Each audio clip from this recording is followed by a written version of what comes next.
Boa tarde, Campus Party. E aí, galera? Tudo certo? Todo mundo curtindo o friozinho? Friozinho massa, né? Igual em Florianópolis. Tá igual, idêntico. Idêntico, mesmo frio. É só psicológico. E aí, galera? Quem aqui tá participando do Hackathon? Levanta a mão, só pra eu ver. Quem é que tá participando do Hackathon? Levanta a mão. Opa! Olá, crianças! Que bom que vocês estão vivos. Alguém dormiu de ontem para hoje? Mais de 8 horas? Ah, ótimo. Melhor ainda. Galera, a gente já vai começar. A gente vai mostrar algumas ferramentas de prototipação e algumas particularidades de acordo com cada desafio. A gente vai dar algumas dicas das melhores ferramentas que você vai poder utilizar para prototipar de forma rápida e escalável. Novamente, não tem almoço de graça, portanto, você vai ter prós e contras de desenvolver algo em low code e no code, que vai ser um pouco do que a gente vai apresentar. Qual é a principal contra que a gente vai entender? Que você vai ter que se adaptar a uma plataforma, a um software. Mas assim como o desenvolvimento de software, você também tem que conhecer a linguagem de programação.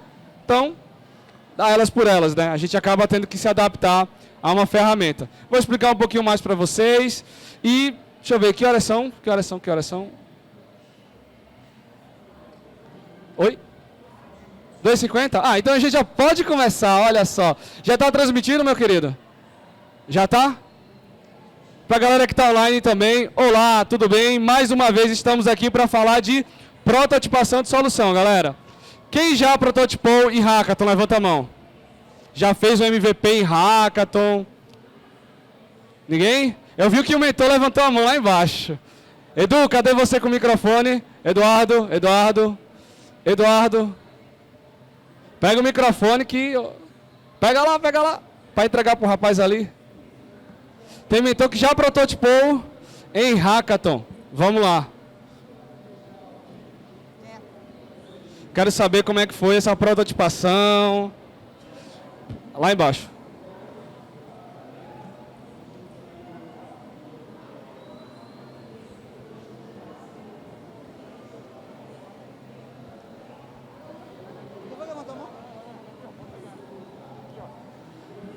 É ela que já prototipou? Quem foi que já prototipou? Alguém vai ter que falar, gente. Olá, qual é seu nome?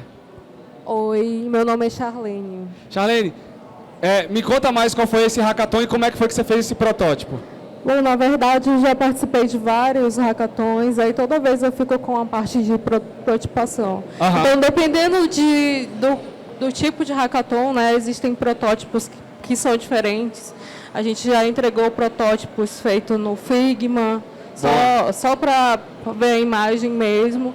E a gente já entregou protótipos quase um MVP. Pronto. Legal. Quando você fala MVP, está falando com código mesmo, né? Código, isso. Me conta mais como é que era esse MVP. Quanto aos códigos, é um pouco mais complicado, porque a gente tem que correr bastante. Aham. Dependendo da ferramenta, se tiver muitas opções para fazer, aí é meio complicadinho, mas a gente consegue. Qual foi a priorização que vocês escolheram? Tipo, o que é que vocês decidiram fazer para o hackathon e não fazer para o hackathon? Como é que vocês escolheram isso? A gente vai muito pelo que o regulamento está pedindo. Boa. Legal. Gente, palmas para a Charlene. Palmas, pessoal. Força, isso. Barulho, isso. Obrigado pela sua experiência compartilhada. Bem, um pouco do que a gente vai falar hoje é sobre as principais ferramentas que você pode escolher e adaptar a um desafio como o Hackathon de 48 horas que está acontecendo aqui. Do Serpro e Mapa, do Tectoy, do Lowhack, que é Siemens e TrueChange, e também, né, do Amazônia que eu quero, que é a Rede Amazônica e seus parceiros. Então, a gente vai mostrar um pouquinho quais seriam caminhos possíveis e que a gente entende que é legal trazer como formato de validação. Lembrando para vocês que hoje a gente tem uma programação que começa agora com as ferramentas de prototipação. Um pouquinho depois a gente vai ter um pequeno intervalo e vai começar técnicas de validação, ou seja, como é que você vai testar esse teu protótipo para garantir que o que tu está fazendo é de fato real, é de fato o que os usuários precisam. E na sequência a gente vai ter uma sobre pitch, para mostrar como você deveria gravar, o que é que a gente espera de um pitch. Beleza? Então, Fica com a gente durante toda essa tarde, uma tarde repleta de surpresas e muita coisa boa, beleza? Vamos começar pelo começo. Qual é a nossa ideia aqui, tá? Deixa eu ver se vai funcionar. Não funcionou. Agora. Então, foi a primeira pergunta que eu fiz para a Charlene, que é como construir MVP sabendo que é mínimo viável. Todo mundo sabe o que é MVP? Levanta a mão quem sabe. O que é MVP? MVP é produto mínimo viável, né? Mas o que significa fazer um produto mínimo viável? É você conseguir, com o menor recurso possível, entregar algo que gere uma solução para aquela pessoa que está... Para quem você desenvolveu o MVP para solucionar o problema, né? Boa, teu nome? Rodrigo. Boa, valeu, Rodrigo. É exatamente isso, galera. O mínimo viável para você entregar um benefício percebido pelo teu cliente. O teu usuário final tem que ter essa sensação, esse sentimento. Para quem não viu as palestras de ontem, a gente falou muito sobre o processo de modelagem de solução associada a Design Thinking, ou seja, você centralizar o usuário como parte ou principal parte da tomada de decisão se eu devo entregar algo de valor ou não, ou o que de valor eu preciso entregar. Então, o que é que eu interpreto que você já deve ter feito nessas últimas horas? A gente falou sobre pesquisa de problemas ontem, falamos sobre modelagem de solução hoje. A ideia agora é que vocês já tenham caminhado bem, tirado algumas dúvidas com os mentores e estejam agora num formato de como eu vou concretizar esse produto. E para concretizar esse produto, a gente precisa entender o que do produto vai caber no Hackathon. Porque eu acho que vocês já perceberam que não dá para desenvolver tudo no Hackathon. Mas dá para desenvolver algo que entrega um benefício muito bacana na nossa primeira versão. Todo mundo concorda com isso? Não tem problema discordar. Se discordar, eu quero saber por quê e a gente conversa sobre isso. Então, a prioridade da gente vai ser sempre entregar um benefício possível, alcançável e perceptível. Beleza? Bem, como a gente faz isso? Vamos lá. O usuário precisa da proposta de solução seja funcional. E aí, quais são as melhores formas de conceber um MVP, um mínimo viável do teu produto? É primeiro voltar um passo atrás e analisar. Que ponto é esse? Se você ainda for capaz de formular hipóteses, mas você ainda não criou as hipóteses, e ontem a gente falou isso em modelagem de solução, crie seus sistemas, aplicativos, soluções tecnológicas baseadas em hipóteses. O mínimo viável do teu produto é algo que você quer validar. Então, criar por criar, você está dando um tiro no pé, um tiro no escuro, pulando no precipício sem saber se tem embaixo água ou pedra.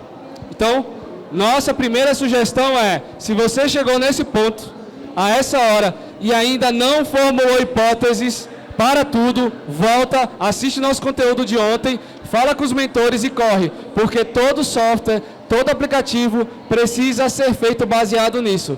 Pensando lá no duplo diamante, a forma como você vai abrir ou fechar o diamante depende das suas hipóteses formuladas. Ou seja, se você não selecionou direito, volta atrás e seleciona algo viável. Porque senão você pode estar fazendo algo muito bonito, com uma usabilidade massa, com uma tecnologia incrível, mas que não atende à dor real. Beleza, galera? E tudo bem chegar nesse ponto, tá? Dá tempo de voltar atrás, dá tempo de pivotar. O importante é não permanecer. É a diferença entre persistência e teimosia, ok? Bem, para que a gente então consiga andar, eu vou apresentar para vocês um conceito e algo que já vem sendo utilizado bastante. Tanto que um dos desafios tem como requisito o desenvolvimento de uma plataforma low-code. A construção do low-code ela já surge há décadas, mas o termo low-code ele é um termo novo, surgiu na última década, que significa baixa atuação de código, ou baixo desenvolvimento braçal de código. O que é que isso significa? Que você tem plataformas que vão gerar para você a tua base de código, vai gerar a tua função, as tuas condicionais, a tua base de dados e toda a interação de negócio, e você vai ter uma interação muito mais visual e muito mais próxima de um entendimento humano. Ou seja, não é preciso que você saiba de desenvolvimento de software para desenvolver em low code. Agora, é preciso que você entenda alguns conceitos de construção de produto.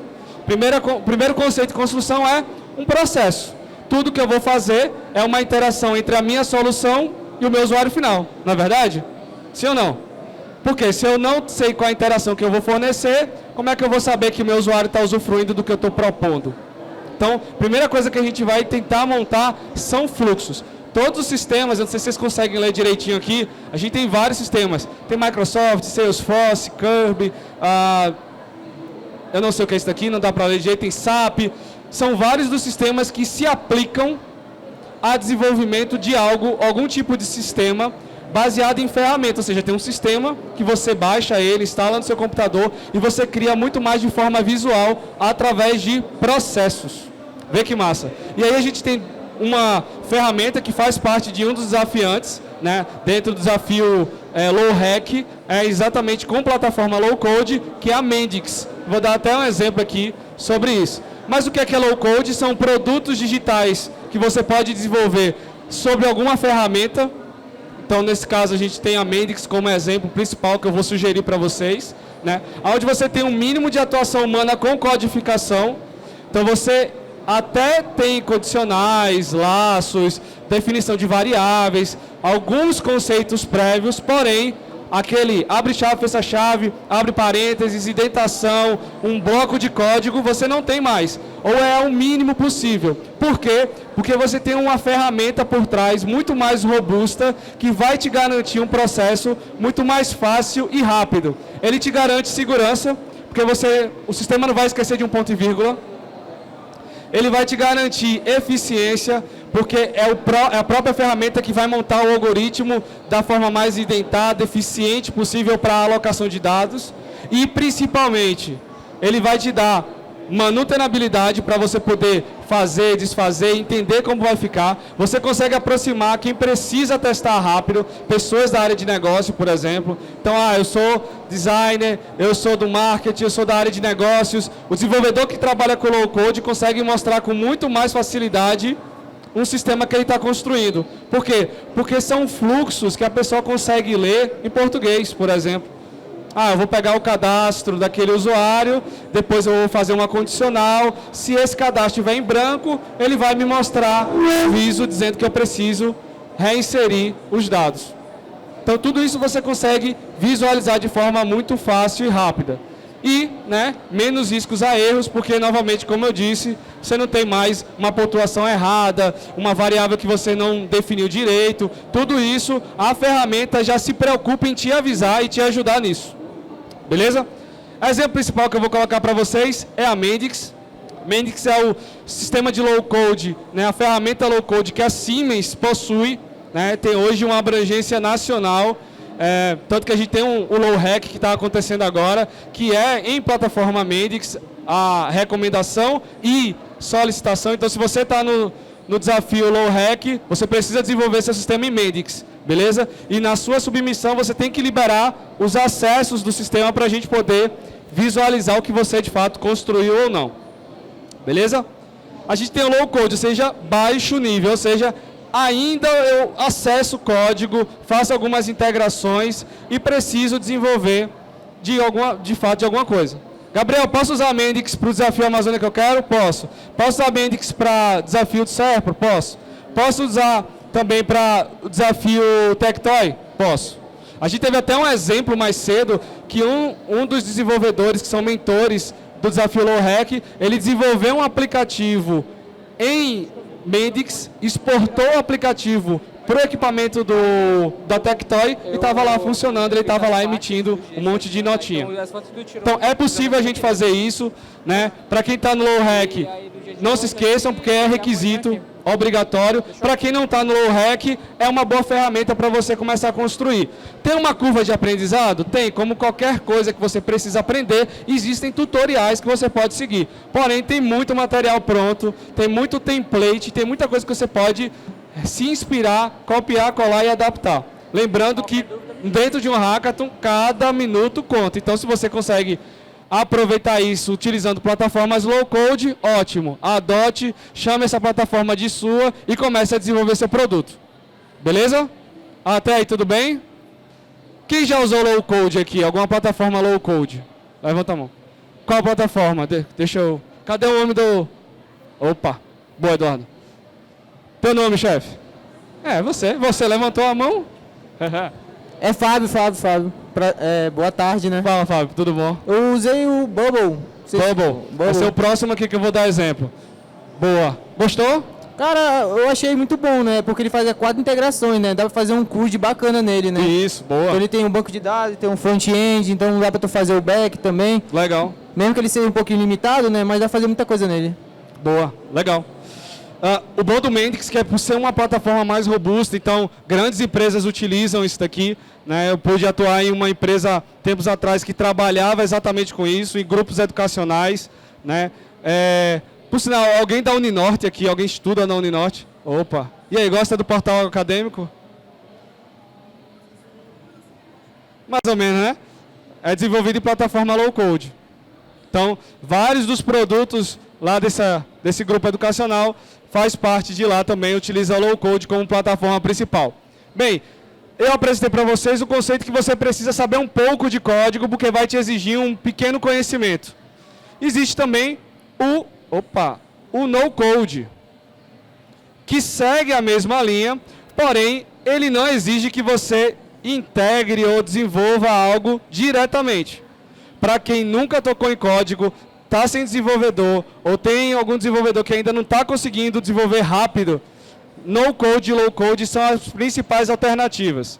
Então você tem produto também desenvolvido sob ferramenta, sem nenhuma atuação de código, então o máximo que você precisa fazer é integrar outros tipos de coisa, por exemplo, eu quero integrar login com Google, por exemplo. Aí você tem que criar uma APIzinha, tem que criar uma chave e jogar a chave lá no campo onde ele pede a chave. Mas é tudo legível, não te exige que você crie um JSON, interprete um API, ele já tem tudo isso pronto para você. Uma outra coisa, você fica então apenas com a modelagem dos processos, que é comum para qualquer tipo de produto que você vai criar. Independente se eu estou criando um produto robusto, pequeno, você tem que entender a jornada que seu usuário vai passar com o seu sistema. E a parte de UI e UX. Então você de fato criar uma experiência de usuário bacana. Ele vai também te dar padronização, manutenabilidade, eficiência e também um menor risco de erro, porque novamente o código gerado depois você não tem atuação para poder ficar editando. Para que todo mundo saiba a referência de cada um, se eu não me engano, o Mendix gera em React e React Native, porque Mendix você pode desenvolver tanto aplicações web quanto aplicativos nativos. Então você consegue desenvolver para iOS e Android tranquilamente, cria a aplicação, ele já gera um instalável para o seu celular, para o seu dispositivo móvel. Enquanto no code, por exemplo, Bubble trabalha com React.js e Node e gera para você esse tipo de código. Gabriel, veja esse código? Não. A ferramenta vai te dando passo a passo para que você possa utilizar e trabalhar da melhor forma possível. Tanto que, se passar, tem que ficar numa posição certa para o negócio passar. Agora. O Bubble, né, na área de inovação. Quem aqui está cadastrado e já está usando a plataforma Grit? Levanta a mão. Bem, plataforma Grit é desenvolvida e mantida em Bubble. Então vocês estão utilizando a plataforma em Bubble. Plataforma utilizando o no-code. Quais são os principais benefícios que pelo menos a gente, time de desenvolvimento da Grit, que é a que mantém esse sistema, a gente identificou? Facilidade com a conversa com as pessoas que não são técnicas, uma rápida adaptação quando a gente precisa de alguma coisa. Então, teve algum problema, um bug identificado, a gente consegue fazer deploy, consegue fazer todo o ambiente de forma muito rápida. Eu tenho um servidor já dedicado quando eu assino, então o Bubble ele é gratuito até um certo ponto. No caso da gente, por conta da robustez, a quantidade de usuários, a gente paga essa licença, né? E aí a gente já tem um ambiente de desenvolvimento e um ambiente de produção para poder trabalhar.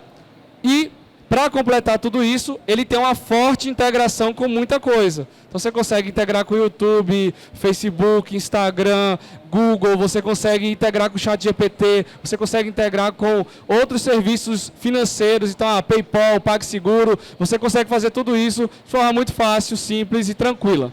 Beleza? Mas aí deve estar mirando aí na cabeça de vocês, vindo na cabeça de vocês, o seguinte questionamento. E a dependência da ferramenta? Gabriel, não acredito que eu vou aprender a usar uma ferramenta e vou ficar usando ela para sempre. Tá.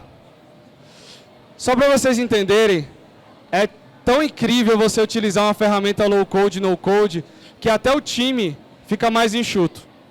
Então, enquanto eu tinha, por exemplo, eu fui gerente de projeto de um sistema de 200 sistemas de low code que a gente mantinha para um grupo educacional. E nesse sistema, a gente tinha um time mais ou menos de 70 pessoas.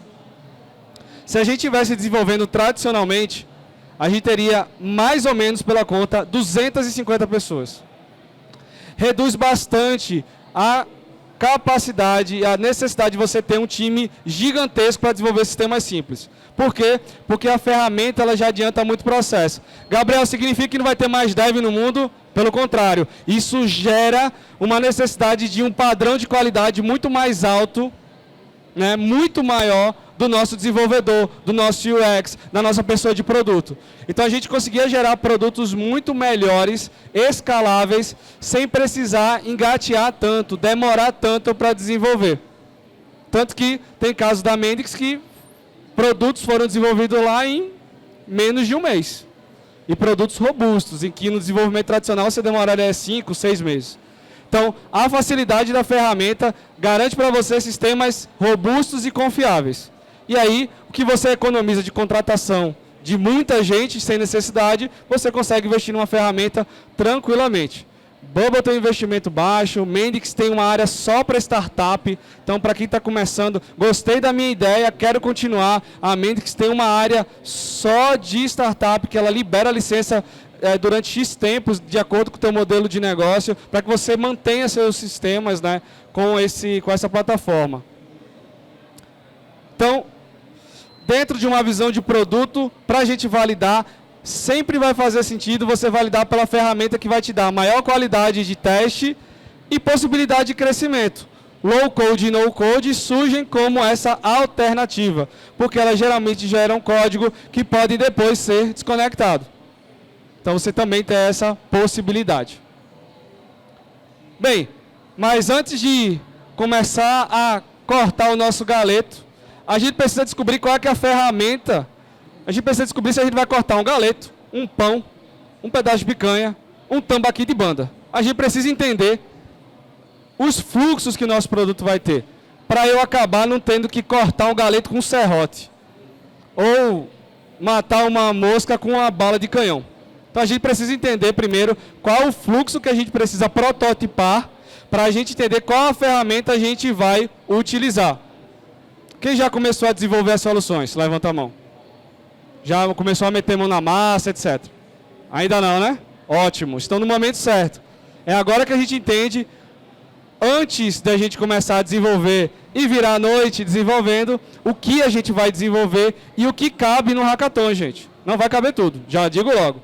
Do que você pensou, do que você achou incrível, lembre-se, o que é viável e potencial para ser demonstrado nesse hackathon. Beleza? Então, como é que funciona isso? A gente precisa criar esses fluxos. Ui. Poxa. Voltando. Bem, eu tinha falado ontem, para que vocês anotassem, era um ótimo formato. A gente tem um método, e aí eu adaptei para o hackathon. Então, a nossa sugestão, né, não é você utilizar o blueprint ao pé da letra, porque ele é muito mais do que apenas uma modelagem do que você vai interagir entre usuário, contexto, evidência e sistema, mas ele é uma ótima forma para você estruturar o que de fato cabe. Então, como é que funciona o blueprint? A gente estrutura um diagrama como esse, onde a gente tem atividades do usuário, evidências e interações entre o nosso sistema. Portanto, a nossa ideia é interagir entendendo o que é que meu usuário vai executar, o que é que ele precisa fazer, e aí é necessário que você tenha, por exemplo, feito um mapa de empatia que a gente mostrou na última vez, entrevistado seus usuários-alvos, entendido as suas questões sociais, financeiras, geográficas, históricas, né, para você entender onde é que esse usuário está vivendo, fazendo, o que ele pode ou não fazer, as evidências que indicam por que ele está ali, as interações de fato. Então, o usuário está chegando no meu sistema para fazer o quê? Né? E o que o sistema vai fazer, né? O que é que ele vai responder, o que é que ele vai disponibilizar, qual é o feedback que ele vai dar. Então, o Blueprint é uma ótima forma para isso. Como é que a gente faz isso? Vamos lá. A gente tem, né, a situação e a evidência, a ação do usuário e o que é que a solução vai fazer. É basicamente um diagrama onde você vai relacionando cada ação ou cada situação a uma interação entre a tua solução, a evidência e o que o usuário está fazendo naquele momento. Por que é importante a gente estruturar isso? Primeiro, você vai mostrar dentro de um pitch quais são os próximos passos do seu produto. Segundo, você consegue priorizar com muito mais facilidade, você consegue ver com muito mais nitidez o que de fato é importante, né? E aí, novamente, para quem ainda não sabe o que escolher, no que desenvolver do seu aplicativo, da sua solução, priorize o que lhe entrega maior valor para o seu usuário. Não adianta, eu quero ajudar o produtor agrícola que está fazendo agroflorestamento dentro de uma mata preservada aqui na Amazônia. Faz sentido eu botar um chat GPT para ajudar ele? Não sei, qual a interação que eu vou querer fornecer para esse usuário final? Então, ferramenta por ferramenta nunca vai ser a resposta, e sim o que eu entrego com essa solução. Por isso que primeiro você tem que entender a situação ou a evidência. São evidências físicas do que o usuário tem contato. Ele está inserido aonde? Ele tem internet? No Desafio Low Hack ele não tem internet, não. A gente tem lá um material que mostra as entrevistas, ele não tem internet. Pessoal do Desafio Serpro, Plano ABC+, produtor agrícola nem sempre vai ter conexão. Então, como é que eu crio uma solução também que esteja adaptada a isso? Então, quais são as evidências físicas que você pode relacionar com o seu mapa de empatia, com as suas entrevistas, com as suas pesquisas, né? Por exemplo, né, nesse exemplo aqui, a gente tem, né, um fluxo, deixa eu voltar aqui para vocês entenderem melhor, um fluxo de pedido de um restaurante. Então, a pessoa está sempre com pressa, pede o de sempre, ou seja, pode ter uma ação da Roberta, que fez o pedido, e aí o sistema anota esse pedido. Então, tem uma relação entre uma evidência e uma situação, ou seja, Roberta está inserida nesse contexto, ela chega e realiza esse pedido, e aí o sistema responde dessa forma.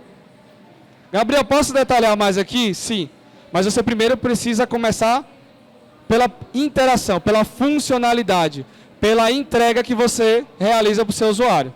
Porque a partir daqui, anotar pedido, beleza, o que é que significa anotar pedido? Eu vou ter uma tela com 2 campos, eu preciso exigir isso daqui do usuário, o meu usuário ele tem que estar logado ou não. É a partir dessas interações que você vai definir melhor o que cabe no seu sistema. Agora, claro, gente, isso de forma rápida, ok? A gente está dentro de um hackathon, não é para a gente fazer uma especificação de software. A ideia é a gente facilitar e acelerar nosso processo. Então, por exemplo, uma outra situação aqui, confirmação do combo sem lactose com proteína e carne, bem específico, né? Mas o que é que ele está indicando aqui? Uma evidência de restrição alimentar. Pessoa que está aqui não consegue, né, pedir com lactose e com proteína de carne. Então, há uma ação do usuário de confirmar o lanche sem glúten com hambúrguer do futuro, que é um hambúrguer produzido com proteína vegetal, né? Então, a partir disso, o que é que o sistema faz? Ele tem que repetir o que foi pedido para não ter o erro para chegar à cozinha. Ou seja, ele tem que facilitar, ele tem que entregar a melhor interação entre o que o usuário está esperando e que o sistema pode facilitar. Faz sentido, galera? Estou vendo umas caras assim. Está fazendo sentido? Sim ou não? Beleza, vou seguir. Então, outra situação, existe uma evidência que todo mundo precisa realizar o pagamento em dinheiro, beleza? Além disso, existe uma jornada, uma ação do usuário de dizer que vai pagar no débito e passar o cartão. E aí, o que é que o sistema tem que fazer? Perguntar a forma de pagamento. Então, existe um passo a passo do qual você consegue ler tanto de cima para baixo, quanto da esquerda para a direita. Se você for ver a Roberta aqui, ela tem um problema, né? Ela não pode comer nada com glúten e com carne, e ela vai pagar no débito. Ao mesmo tempo, a gente sabe que o sistema vai precisar anotar esse pedido, repetir o pedido para chegar corretamente na cozinha e perguntar também a forma de pagamento para realizar o pagamento. Qual seria o próximo passo do sistema? Quem pode me dizer? Pode levantar a mão, senão eu vou escolher. Então, o sistema já anotou o pedido, mandou para a cozinha e perguntou a forma de pagamento. Qual seria a próxima interação desse sistema?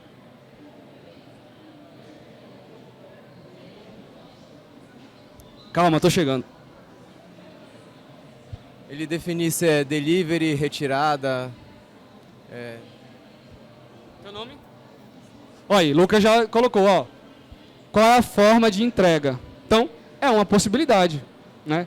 E aí você vai ter sempre uma evidência, sempre uma ação do usuário a ser realizada e sempre uma ação da solução. Então, o Blueprint, ele te ajuda a mostrar, dentro de uma jornada, quais seriam as principais funcionalidades que você deve interagir para, de fato, entregar. Gabriel, eu fiz uma jornada do usuário gigantesca. Aqui tem 3 passos, eu fiz uma de 17.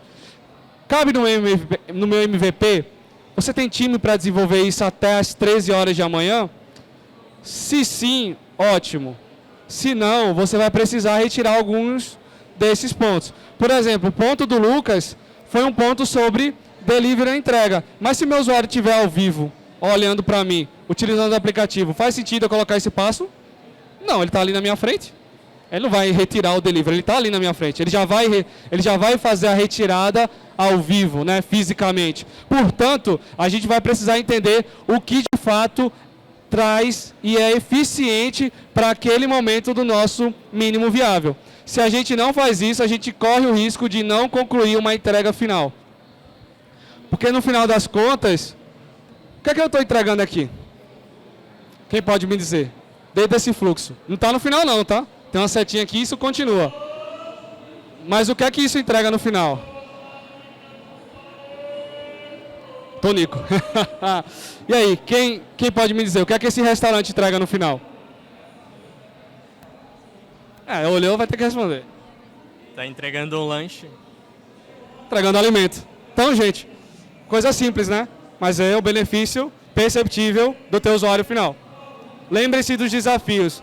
Lembre-se do principal, do óbvio. O que é que o meu usuário do desafio Low Hack quer?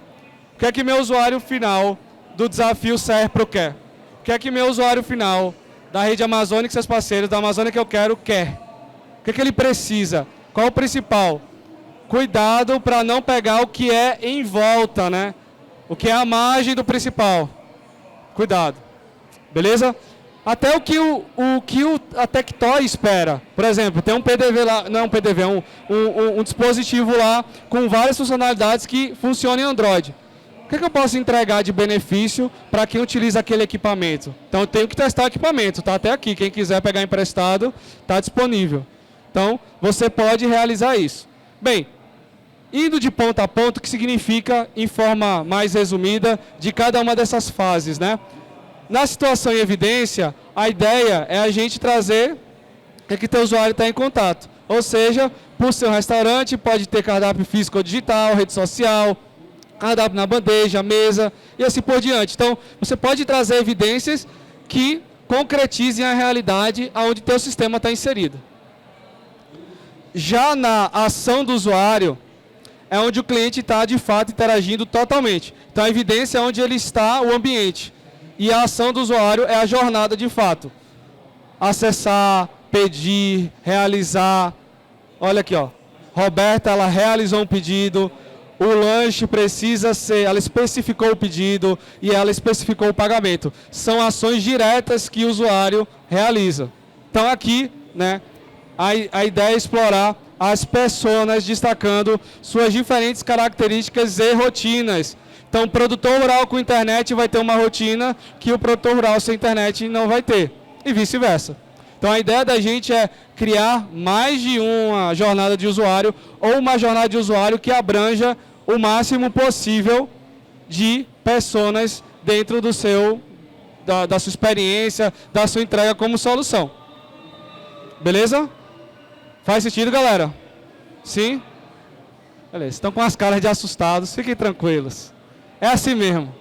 Dica: se possível, explore jornadas de usuários que se complementem, para você economizar tempo.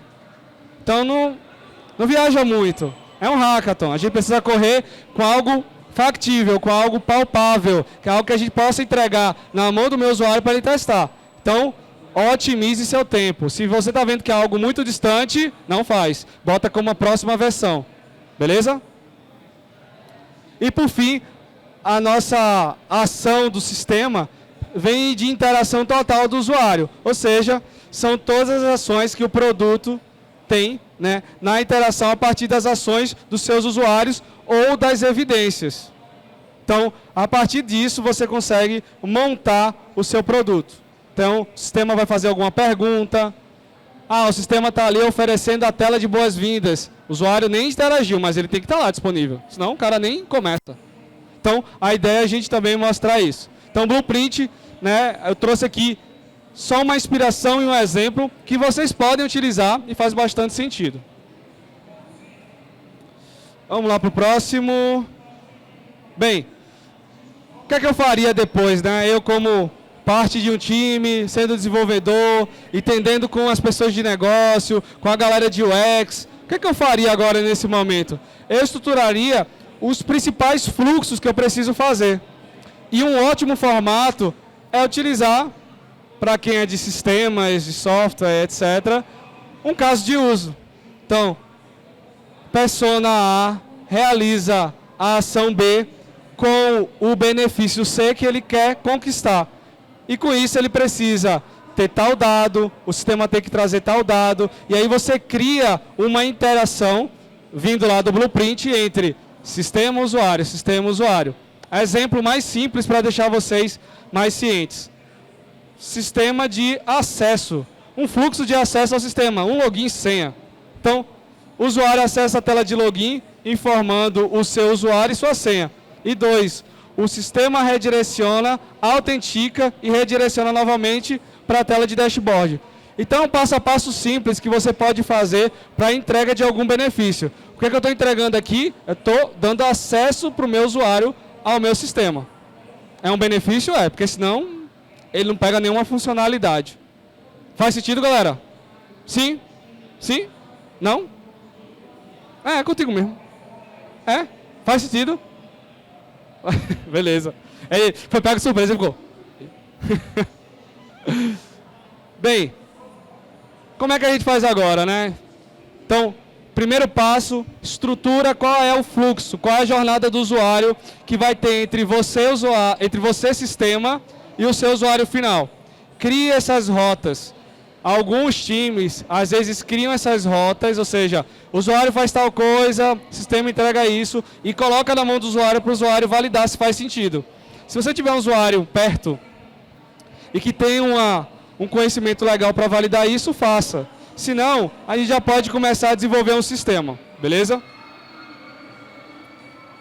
Bem, eu vou dar aqui algumas sugestões de plataformas que vocês podem utilizar em no-code ou low-code, beleza? Então, primeiro, a Webflow, criação de sites, ideal para MVPs que possuem serviços, porque ele demonstra melhor o funcionamento do seu produto. Então, se você tem um serviço apenas, que ele é offline, por exemplo, bem, a Webflow é uma plataforma que você precisa ter conhecimentos básicos de design, e ela é totalmente no-code, ou seja, não exige conhecimento prévio de desenvolvimento de software. Além disso, a gente tem a AppGyver, que também você precisa de conhecimentos básicos de design, e ela desenvolve aplicativos mobile, forma rápida, com fluxos de informações, e também você consegue persistir dado, ou seja, eu consigo guardar o usuário do cara, consigo guardar alguma coisa que ele escreveu, a senha, consigo persistir esses dados. beleza? Ela também é no code e você também precisa apenas ter conhecimentos básicos de design. O que toda plataforma low code e no code vai exigir de você? A cabeça aberta para aprender como funciona uma ferramenta. Você vai ter que aprender a utilizar o software. Tem sistemas que vão ensinar com mais rapidez, outros que um pouco menos. É você testar e encontrar o máximo possível. Gabriel, quanto tempo eu gasto para identificar a melhor plataforma a seguir? Minha recomendação. Que horas são agora? 13? 15 e 27? 15 e 27. Se eu fosse o único desenvolvedor do meu time, eu demoraria no máximo 2 a 3 horas estourando para definir qual ferramenta eu vou utilizar. Enquanto a outra parte do time está definindo a jornada que o usuário vai ter no meu sistema. Então eu testaria de 2 a 3 horas algumas dessas ferramentas para identificar a melhor e botar para frente para desenvolver. Beleza? Não gasta muito tempo. Não fica pensando ou filosofando qual é o melhor sistema a ser utilizado. Vamos seguindo. Tem mais sistema para indicar. O Flutterflow, ele é no code, porém ele herda conhecimentos de Flutter, ou ele também herda conhecimentos de diagrama de estado para programação.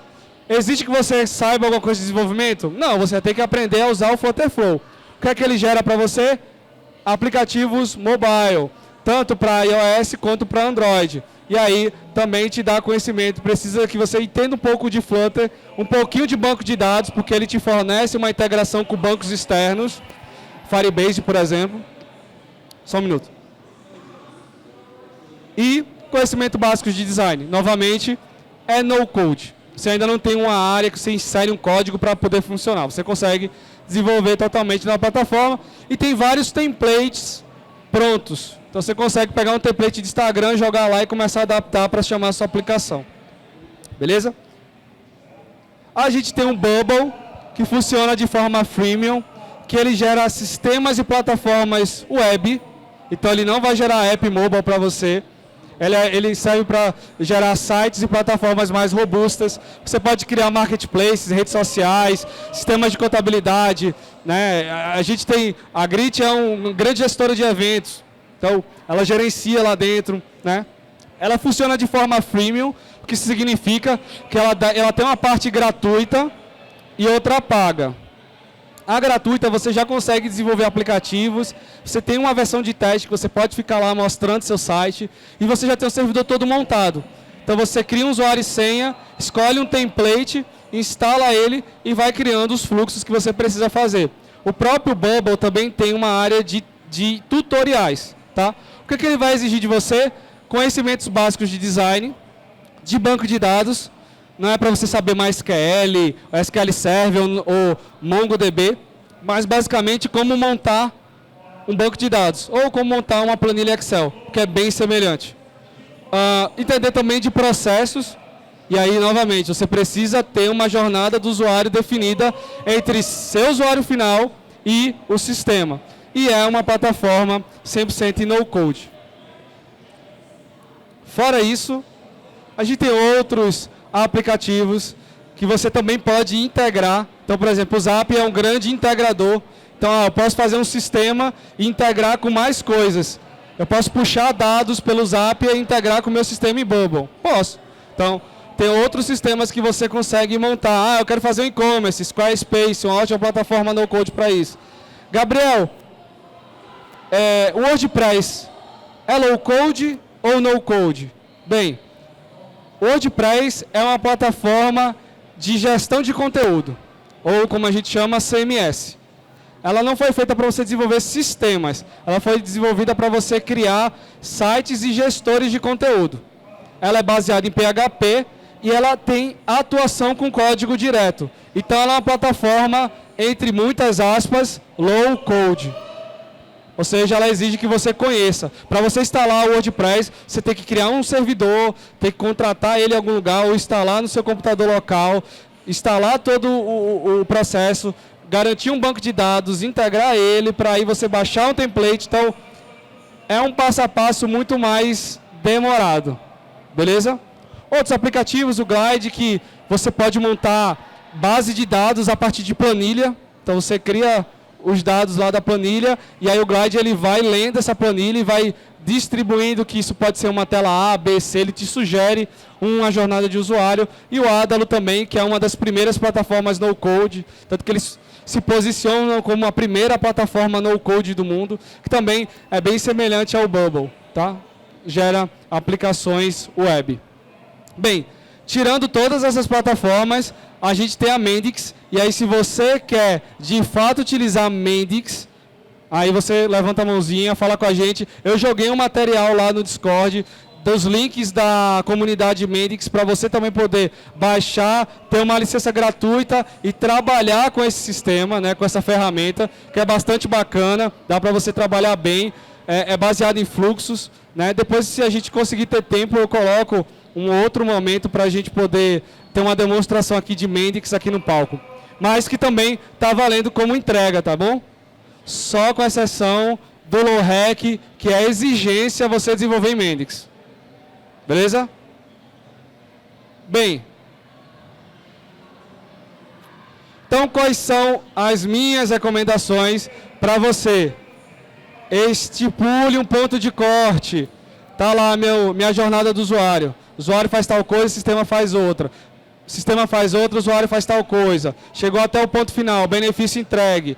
O que é que isso daqui cabe para eu fazer até as 13 horas de amanhã? É isso daqui? É, beleza. Então, não dá tempo. Então, vamos enxugar. Então, estipula um corte, né? Mede mais ou menos o esforço, gente. No momento de desenvolvimento, você precisa planejar antes, porque corre o risco de você começar a desenvolver algo, não calcular o tempo direito e chegar lá no final você dizer, ih, rapaz, nem fiz a primeira tela ainda. Só tentando integrar um serviço XPTO que não deu certo. Tem alguns desafios que tem várias APIs. Se demorar muito para integrar a API, eu vou continuar desenvolvendo? Não. O potencial é o que a gente quer ver. Então, se você não conseguir alcançar a integração até um certo ponto, mostra como vai funcionar essa integração, simula esse dado e segue. Claro, a gente vai ver que você não conseguiu integrar, mas se a gente vê a possibilidade de entrega, tranquilo. Já é um ponto positivo. Beleza? Defina como vai ser desenvolvido. Então, qual é a ferramenta que eu vou utilizar? É desenvolvimento tradicional, low code ou no code? Quais são quanto tempo a gente vai demorar para cada coisa? Então, separa 1 hora, pô, com o time, junta todo mundo. Olha, a gente vai fazer isso daqui e a gente vai entregar em tanto tempo. E a cada X horas, a gente se reúne para ver se está avançando ou não. Por quê? Vai chegar no momento que alguma coisa vai acontecer. A internet vai cair, vocês não vão conseguir desenvolver no tempo certo. Então, para que vocês não descubram isso faltando 10 minutos para a entrega final, estipulem um horário fixo para vocês se encontrarem a cada X tempo. Então, a cada 1 hora a gente se entrega, a cada 2 horas a gente se entrega. São 3h30, né? 3h30? 3h35. São 3h35, a gente se encontra às 4h35 para discutir sobre o sistema. Depois às 5h35, então a gente se encontra de manhã, de tarde, de noite, de madrugada. Estipulem esses horários para que vocês acompanhem e pivotem a solução de vocês. Mude o direcionamento antes do tempo. Beleza? E aí rodem como se fossem ciclos de desenvolvimento. Aí agilidade aí eu sugiro bastante. Bem, uma coisa que eu também sugiro bastante para você estruturar e conversar com o seu time é começar pela hipótese. Então, eu tenho minha jornada do usuário, o meu MVP ele vai rodar a partir daqui, eu vou testar como, eu vou medir como e qual é a minha meta. Cria isso agora, para que você não deixe para fazer isso faltando 1 hora novamente para você concluir. Então, qual a hipótese que eu quero validar? Qual o benefício que eu quero entregar a partir de como eu vou implementar esse sistema? E como é que eu vou testar isso? Eu vou entregar isso na mão de usuário, eu vou testar isso com 20 usuários, eu vou entregar isso na mão do Serpro, eu vou entregar isso na mão da Tectoy, eu vou entregar isso na mão da Rede Amazônica, eu vou entregar isso na mão da Siemens para testar. Como é que eu vou validar isso? Qual vai ser a medida que eu vou utilizar? Quantidade de usuários que gostaram, quantidade de funcionalidades construídas. O que é que eu vou medir? E qual é a meta do que eu estou medindo para mostrar que deu certo ou não? Tem gente que faz, por exemplo, tempo de interação. Então, para uma pessoa preencher tal formulário, hoje a pessoa demora 20 horas. Eu quero reduzir para 10 horas. Beleza. Então você tem uma métrica de horas, do qual sua meta é diminuir pela metade. Então se você testar e viu que o pessoal diminuiu as horas para fazer o mesmo formulário, eu bati minha meta. Faz sentido? Beleza. Então, estipulem isso. Veja, eu estou mostrando vários diagramas, vários formatos. Você vai adaptar para a sua necessidade. E claro, se você não consegue fazer isso, faz o mínimo. Estipula uma organização mínima. A alma de um bom time eficiente de hackathon é que ele é organizado. E ele responde bem às mudanças quando dá certo ou quando dá errado. Beleza? Tendo dúvidas, só chamar eu, Giovanni, e a gente vai ajudar vocês. Bem, o que eu tinha para conversar com vocês era isso. A gente vai ter uma pequena pausa. Daqui a pouquinho a gente começa a conversar sobre validação. Então eu vou mostrar algumas estruturas de como você valida esse MVP. Eu já comecei um pouquinho mostrando um diagrama de meta, hipótese e métrica. Mas daqui a pouco a gente vai mostrar mais, beleza? Então, vou dar um tempinho aí, uns 15 minutos, 20 minutos, entre um e outro. 10 minutos? Tá, pronto. Vou dar uns 15 minutinhos para vocês beberem uma água, irem e voltarem, e a gente começa o esquema de validação de ideias, beleza?